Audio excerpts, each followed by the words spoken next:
하나님의 말씀 에스겔서 20장 1절에서 9절까지의 말씀입니다. 에스겔서 20장 1절에서 9절까지의 말씀.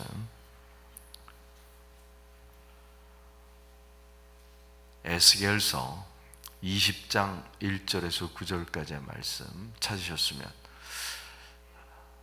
한 목소리로 같이 읽겠습니다. 에스겔서 20장의 말씀입니다. 에스겔서 20장 시작. 일곱째 해 다섯째 달 열째 날에 이스라엘 장로 여러 사람이 여호와께 물으려고 와서 내 앞에 앉으니 여호와의 말씀이 내게 임하여 이르시되 인자야 이스라엘 장로들에게 말하여 이르라. 주 여호와께서 이렇게 말씀하셨느니라. 너희가 내게 물으려고 왔느냐? 내가 나의 목숨을 걸고 맹세하거니와 너희가 내게 묻기를 내가 용납하지 아니하리라. 주 여호와의 말씀이니라. 인자야 네가 그들을 심판하려느냐? 네가 그들을 심판하려느냐?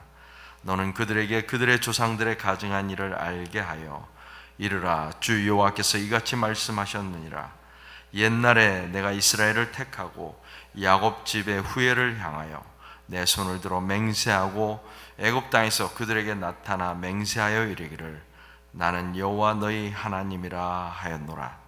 그날에 내가 내 손을 들어 그들에게 맹세하기를 애굽 땅에서 인도하여 내어 그들을 위하여 찾아 두었던 땅 곧 젖과 꿀이 흐르는 땅이요 모든 땅 중에 아름다운 곳에 이르게 하리라 하고 또 그들에게 이르기를 너희는 눈을 끄는 바 가증한 것을 각기 버리고 애굽의 우상들로 말미암아 스스로 더럽히지 말라. 나는 여호와 너희 하나님이니라 하였으나 그들이 내게 반역하여 내 말을 즐겨 듣지 아니하고 그들의 눈을 끄는 바 가증한 것을 각기 버리지 아니하며 애굽의 우상들을 떠나지 아니하므로 내가 말하기를 내가 애굽 땅에서 그들에게 나의 분노를 쏟으며 그들에게 진노를 이루리라 하였노라. 그러나 내가 그들이 거주하는 이방인의 눈앞에서 그들에게 나타나 그들을 애굽 땅에서 인도하여 내었나니 이는 내 이름을 위함이라. 내 이름을 그 이방인의 눈앞에서 더럽히지 아니하려고 행하였음이라. 아멘. 오늘부터 20장 말씀이 시작됩니다. 무려 앞으로 나흘 동안 20장의 말씀을 가지고 함께 나누게 됩니다. 20장의 말씀 중 제가 맡은 오늘부터 목요일까지 이 세 부분을 한마디로 말하면 과거로부터 무엇을 배웠는가 하는 것입니다. 과거로부터 무엇을 배웠는가? 우리가 흔히들 역사는 반복된다라고 말하지 않습니까? 그래서 다음 세대는 앞 세대가 잘못한 것은 피해갈 수 있게 하고 잘한 것은 이어받아서 더욱 발전시켜 나가기 위해서 우리가 역사를 공부하는 것입니다. 이스라엘 민족만큼 역사에 대해 깊은 이해와 지식을 가지고 있는 민족이 또 있을까요? 하나님께서 20장의 말씀을 통해서 이스라엘 백성에게 묻고 계십니다. 지금 이스라엘 민족이 어떤 형편에 있습니까? 포로로 잡혀가서 바벨론에서 살고 있습니다. 그들에게 하나님께서 물으십니다. 하나님의 백성들에게 묻고 계십니다.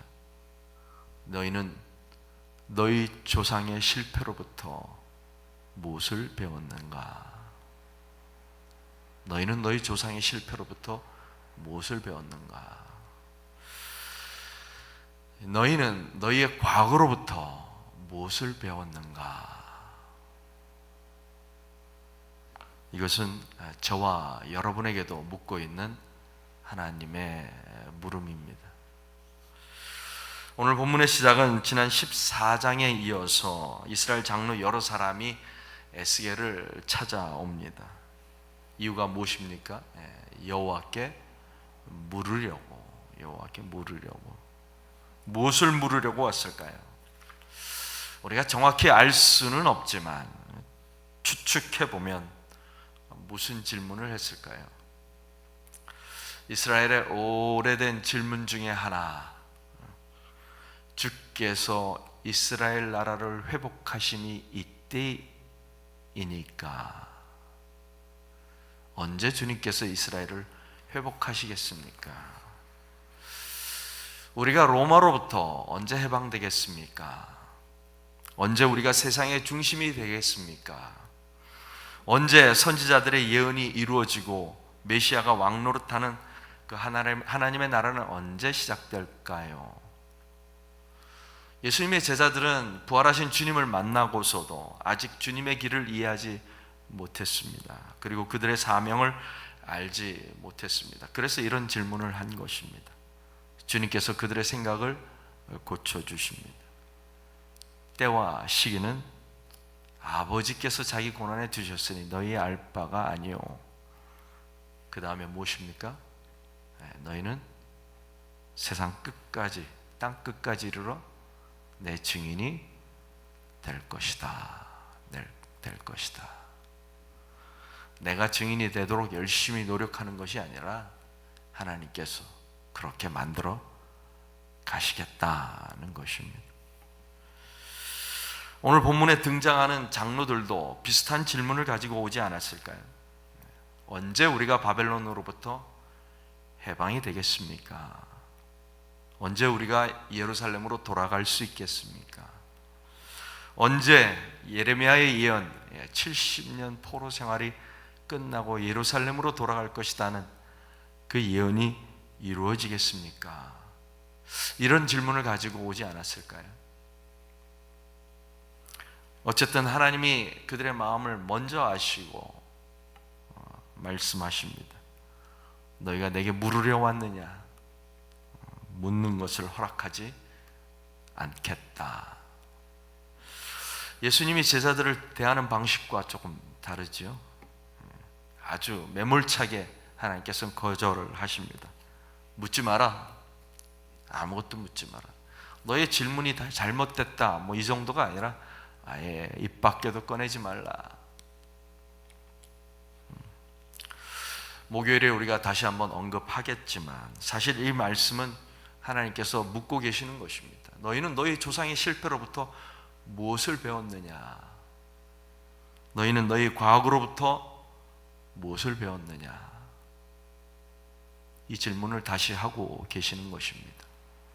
다시 말하면 너희는 아직 아무것도 깨닫지 못했다라는 것입니다. 여기까지 포로 생활까지 끌려왔는데 너희는 아직도 아무것도 깨닫지 못하고 있다. 에스겔에게 하나님께서 묻습니다. 4절, 인자야 네가 그들을 심판하려느냐?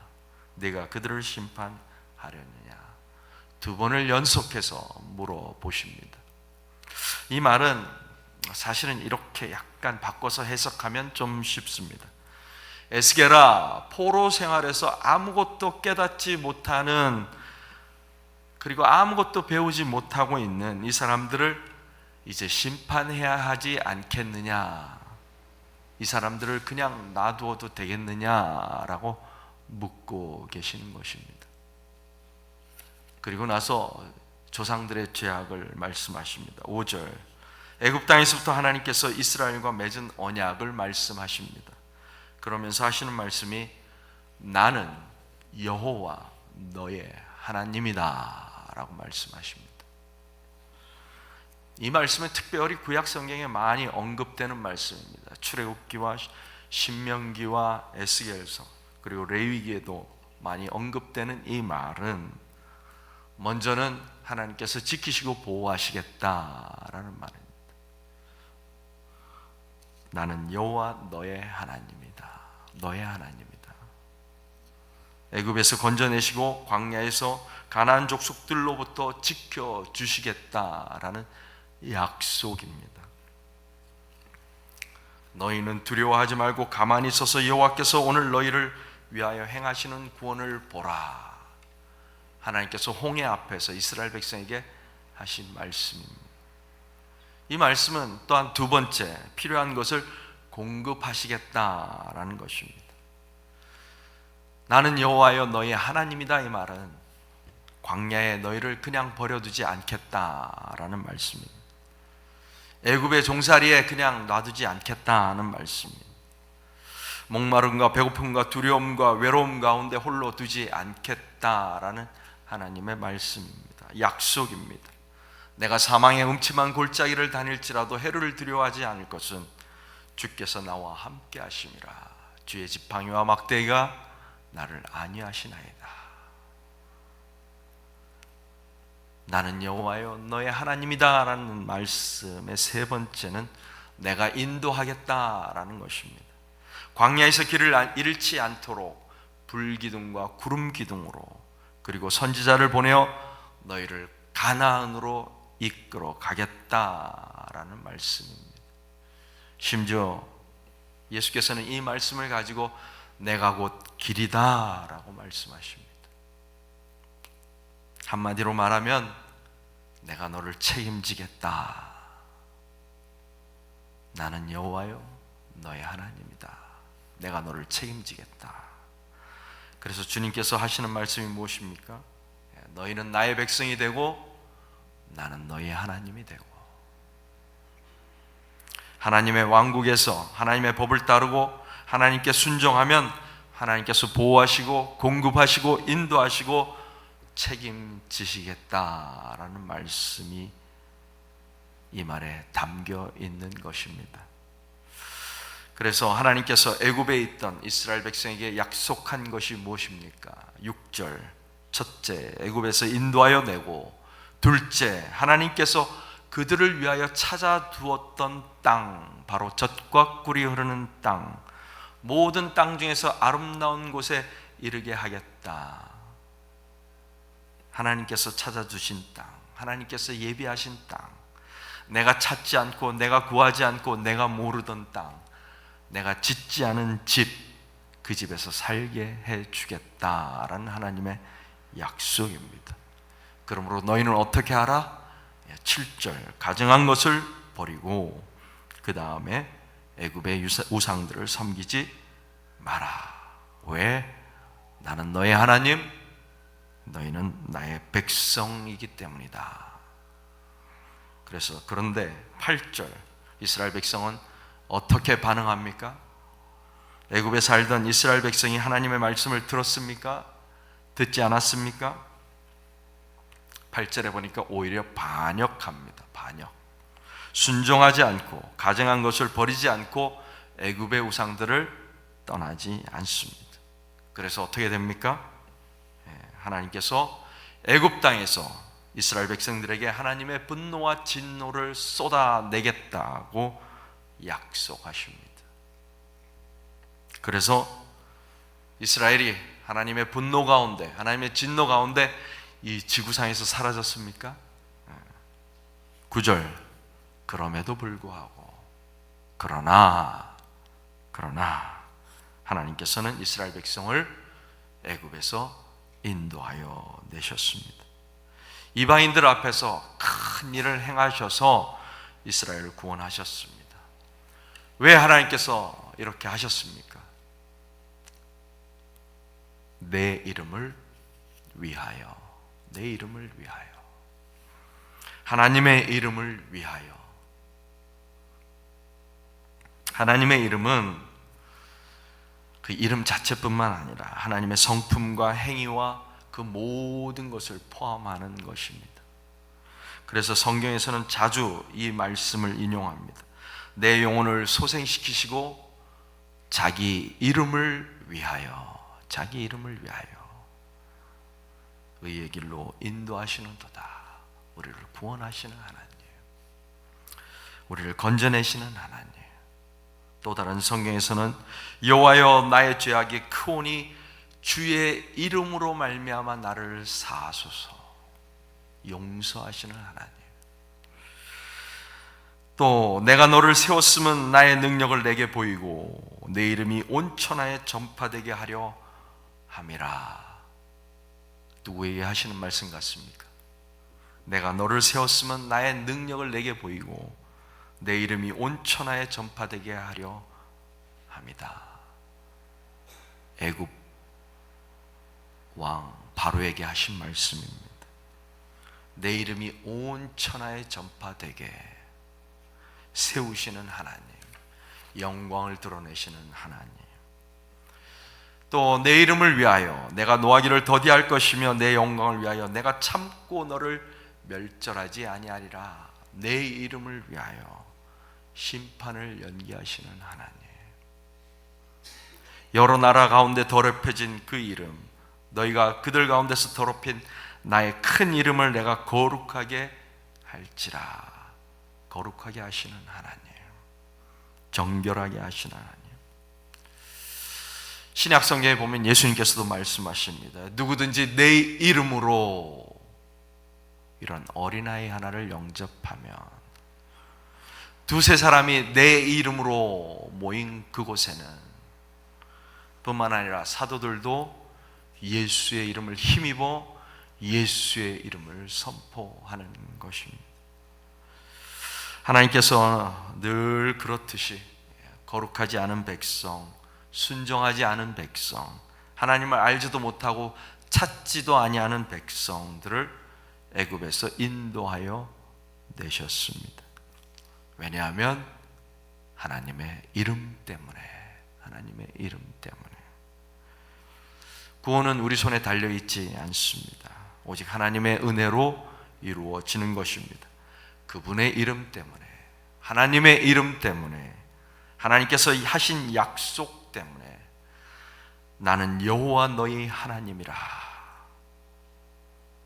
라고 하신 하나님의 약속 때문에 저와 여러분이 오늘 이 자리에 있는 것입니다. 그러므로 우리가 어떻게 해야 합니까? 끝까지 버티고 반항해도 하나님의 이름 때문에 하나님께서 하실 것이니 아무렇게나 살아도 되는 것입니까? 우리가 분명히 기억해야 합니다.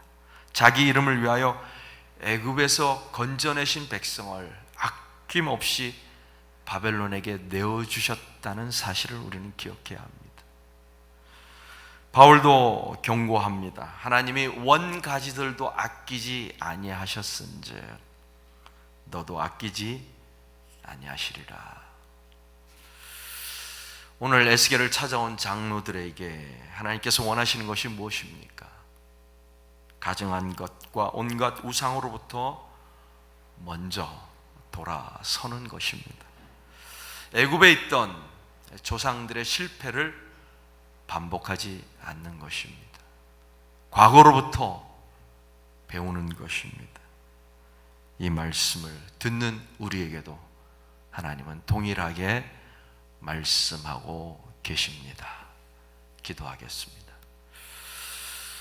하나님, 하나님의 이름 때문에, 거룩하신 하나님의 이름 때문에 오늘도 하나님의 은혜와 사랑을 누리며 살아갑니다. 어제의 실패에도 불구하고 오늘 또 주님 앞으로 인도하여 주신 주님, 날마다 날마다 우리의 믿음이 자라가게 하시고 어제보다 오늘 더 주님을 닮아가는 하나님의 자녀들이 되게 하여 주시옵소서. 예수님의 이름으로 기도하옵나이다. 아멘.